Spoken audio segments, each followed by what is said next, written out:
What is up, guys? Psycho Anarchy here with the spoiler review for you. Captain America Civil War spoiler review. If you didn't get that, let me spell it out for you. S-P-O-I-L-E-R. That means I'm going to talk about this movie in detail. Sadly, Senpai and Polyfest couldn't be with me because of scheduling conflicts as well as my own laziness to come to them because, well, I had a lot of things to do at home. Yada, yada, yada. That kind of shit.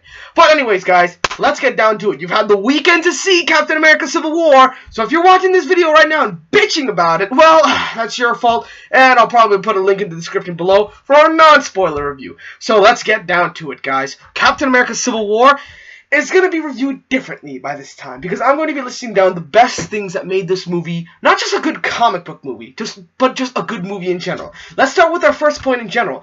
This does not feel like a comic book movie. That is the beauty of what has happened with Captain America's next two movies, Winter Soldier and Civil War. They did not feel like comic book movies. They felt like strong, independent, individual movies. You don't need to see the previous films of the Marvel Universe to get an idea as to what is happening. As a matter of fact, you could say you introduce these two movies, and then from there, with your curiosity, you could branch out and see the other movies. But that's only in my head. That's the way I see it. But regardless, this movie wasn't just a good comic book movie. It was a good movie. As in, it was well directed, well acted, scripted. Everything about this movie worked perfectly. So the basis of this movie, to sum it up quickly, is that after another international incident with the Avengers, the United Nations, 117 nations, or 107, I don't remember the number properly, have decided we cannot allow these Avengers to just go about our borders and just go to places with no discretion, no limitation, just wreak havoc. And that is where the divide comes. The United Nations has created the Sokovia Accords, where the government will regulate the Avengers and more enhanced humans that will come out over the years. But there is a faction of Avengers led by Steve Rogers who says that no, this is wrong. This is a huge injustice of freedom, and this goes against everything that the Avengers stand for. And that is where Tony Stark comes in. Tony Stark himself admits that, listen, I've done a lot of mistakes. I've done a lot of problems, like Ultron and like getting my armor out there, announcing to the world that I'm Iron Man. And that's actually a scene online that they don't show in full, but it does have a great power scene where they talk about the pros and cons of both sides.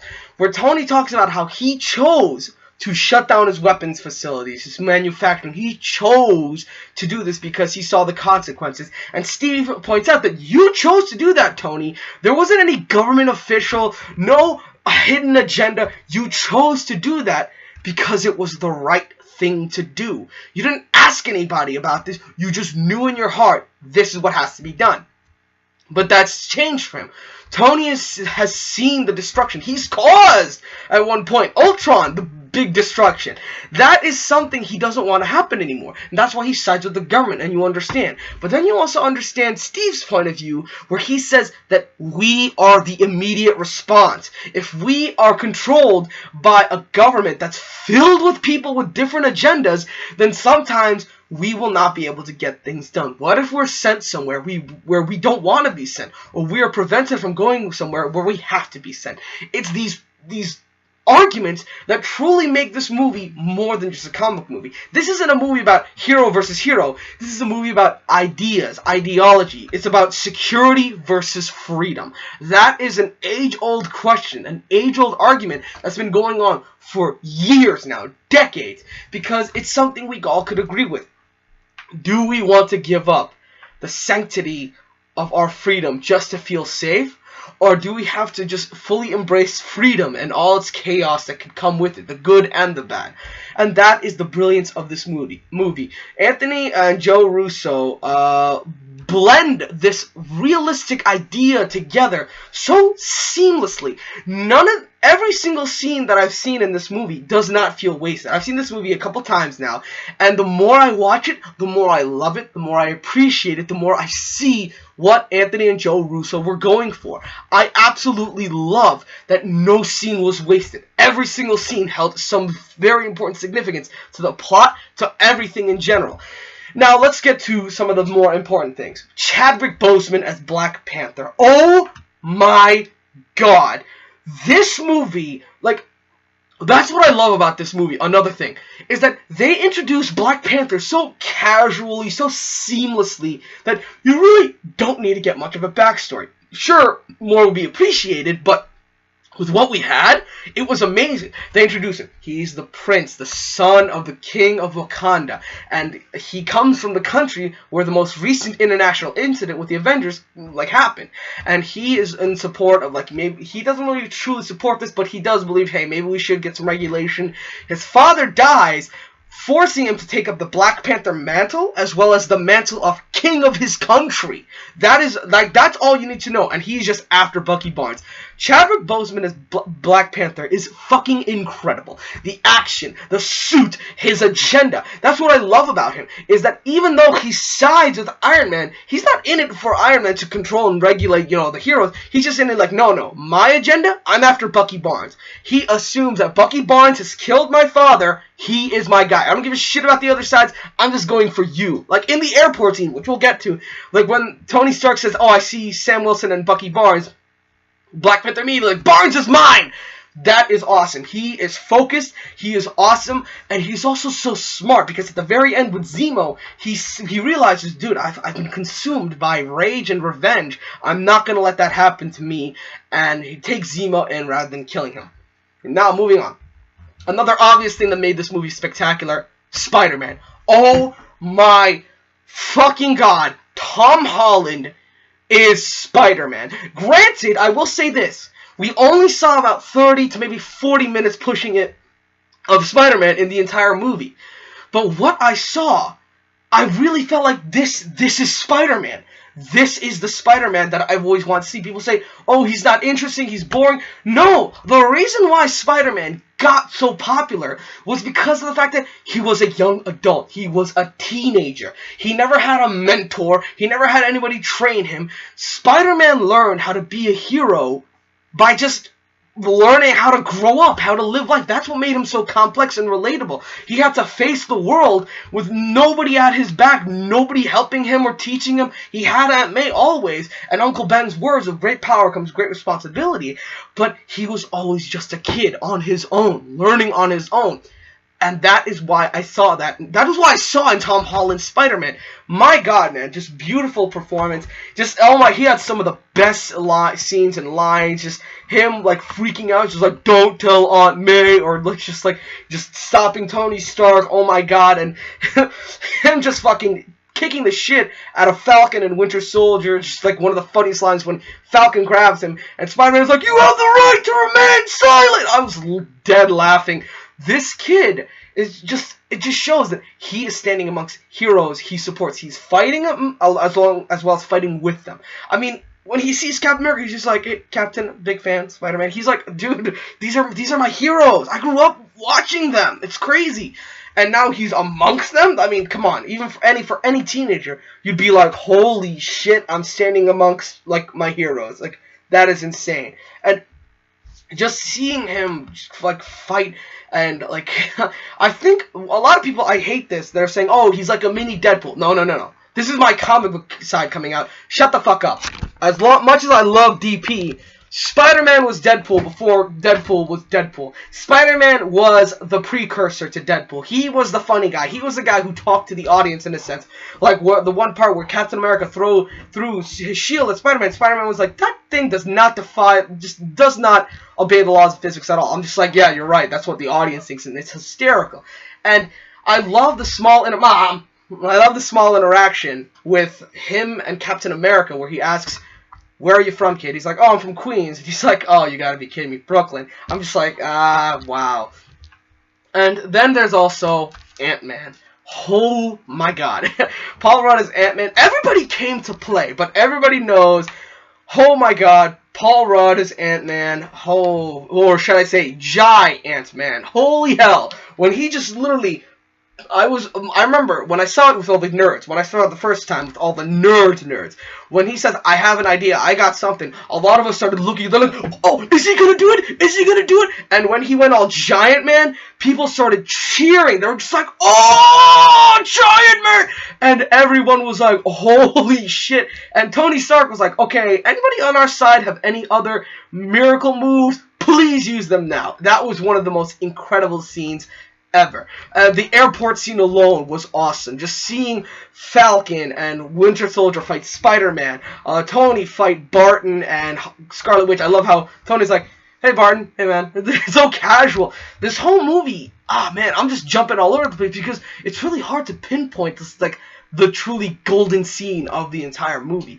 And the airport scene is probably going to come to mind, but the action overall is just done so brilliantly. The sound was like, you heard the punches and the hits, you're like, damn, man, like, you're really getting hurt, man. I absolutely loved it. And I love the fact, it's kind of hard, you know, seeing your favorite heroes fight each other, but at the same time, you can't help but be giddy about it. You're just like, wow, like, this is actually legit, like, they're actually fighting each other. And then there's also the fact that this movie is still a Captain America movie. While, without a doubt, all the Avengers are there, save for Thor and Hulk and Quicksilver, I love the fact that it still focuses on Captain America. Whatever Captain America does, everybody else does in response. It starts with Captain America, and it ends with Captain America, save for the very, very end credit scene. That is what makes this movie just as good. While, yes, Avengers Are There, it still retains the focus of the title character, Captain America. His relationship with Winter Soldier and Falcon are also awesome to see on screen, as well as his conflicting relationship with Natasha, because she's on Iron Man's side, but in her heart, she knows she wants to be with Steve, because he's one of the few people who get her, who accept her as a friend. And then there's also the relationship between Vision and Scarlet Witch. Vision has some hysterical scenes as well as very complex scenes where he talks about how because of Iron Man coming into existence, like as in he's announcing to the world that he's Iron Man, the amount of enhanced humans over the past 8 years of this cinematic universe has grown, as in they keep coming out with the Marvel's Netflix series as well as the big time heroes. They're sprouting out all over the place, across the globe, and because of that, it welcomes a challenge. Like it's like the law. I forgot the guy who made it, the proximity law. Like whenever there's good, there's always going to be bad. It's just how things are. And Scarlet Witch is fucking powerful. She's OP, yo. She is just dangerously powerful when she just literally has Vision on his knees and then sends him through 30 fucking floors. I was like, dude, wow. And then there's also that one of the funny scenes without a doubt was when Captain America and Sharon Carter shared their kiss, and then you just see Bucky and Falcon just sitting in their car giving these big ass grins at Steve, and he's just like, oh great, they saw it, wonderful. They're like, my man. But then there's also, here's something that people complain about, Zemo. I do get why some people would complain about Zemo, but I find Zemo as a very fascinating villain, because Zemo is not like from the comics, and I think that's good, because they presented Zemo as just a man. A man, sure, yes, he has military government training, but the most interesting aspect of, Zemo, is that he's just that. He's just a man. He, with his mind, made sure that the wedge between the Avengers would stay for a long time. While it would have happened naturally, without a doubt, it would have happened naturally, he made sure that it would happen, because there was at one point where Tony was actually willing to reconcile with Steve after that huge fiasco at the airport, where he would have just been like, listen, I'm sorry, Steve, you were right all along. But then Steve sees the death of his parents at the hands of Bucky, and that's when it's like, it's the nail in the coffin. That's it. There's like literally no going back from there. Zemo was actually a much better villain than usual, because he actually managed to do some serious damage between the Avengers, and I really did like him. I know some people will not like him, and honestly, that is completely your preference. I get it, but I, for one, think Zemo did a spectacular job for what he was given. And he's still alive. For all we know, he could return, and I would actually like to see what else Zemo could do. Now, when I really think about the overall, this movie, it's still spectacular. I stutter sometimes. I don't know why. I seriously recommend seeing this movie. I mean, alright, I'm gonna go there. I'm going to go there. I might get some heat for this shit, but you know what? It's only natural. This movie is better than Batman vs. Superman. You know why? Because this movie, like, Batman vs. Superman, they say, oh, Civil War copied Batman vs. Superman's idea. Shut the fuck up. Civil War was coming out before Batman vs. Superman. Like, they had this in the works years in advance. So, Civil War and Batman vs. Superman have very similar plots, you know, government control and all that crap, but Civil War executed it much better. You know why? Because it was more natural. Granted, I've seen Batman vs. Superman a couple times now, and I've liked it more and more as I watched it, but I cannot deny that this movie, Civil War, is better than Batman vs. Superman. Now, I'm not a Marvel fanboy. Granted, I am more biased towards Marvel because I grew up with it, but I'm also a film critic. I have to recognize what's good and what's not. And Civil War right now, it's up there with one of the best comic books. It's like up there. It's teetering with The Dark Knight, because The Dark Knight is still a spectacular movie. Not a good comic movie, a spectacular movie. But other than that, guys, there's really, oh man, there's so much more I could talk about. I could talk about this movie for an hour with each detail. From the opening action scene with Crossbones, all the way up to the very end with the end credit scenes with Spider-Man getting the spider symbol. You're like, oh, that's so cool. As well as Wakanda being revealed, which is so cool. I really just cannot praise this movie enough. You know what? I'm giving it a 10 out of 10 again. Like, I don't remember, 9.5, but you know what? I'm giving it a 10 out of 10. Because I have not been so thoroughly entertained, laughed, on the edge of my seat, just enthralled with the story, with the characters. I haven't been like that in a very, very long time. I don't remember which one it was, but this movie is just that damn good. I really, really hope. I don't know what the big question is. Where does the Marvel Cinematic Universe go from here? Just where? I mean, actually, now that I think about it, aside from Black Panther, we're going to be opening up a lot of new aspects in the Marvel Cinematic Universe in Phase 3. Doctor Strange opens the Marvel Magic Universe. We're going with Thor Ragnarok, where it brings the end of Asgard. We're up in space with Guardians of the Galaxy, and then we're also getting introduced to Captain Marvel, and then Ant-Man and the Wasp, and also we have Spider-Man Homecoming. My God, just wow, Marvel, fucking A, yo. And then we also have DC with the Justice League and their shit. Dude, I cannot love this. I can't love this enough. Just wow. So anyways, guys, like, comment, subscribe, share, all that good shit. So, man, I gotta go see this movie again. If you'll excuse me, I gotta go see this movie. So all you psychotics, you stay crazy, motherfuckers. And I'll leave you on one last question. Whose side are you on?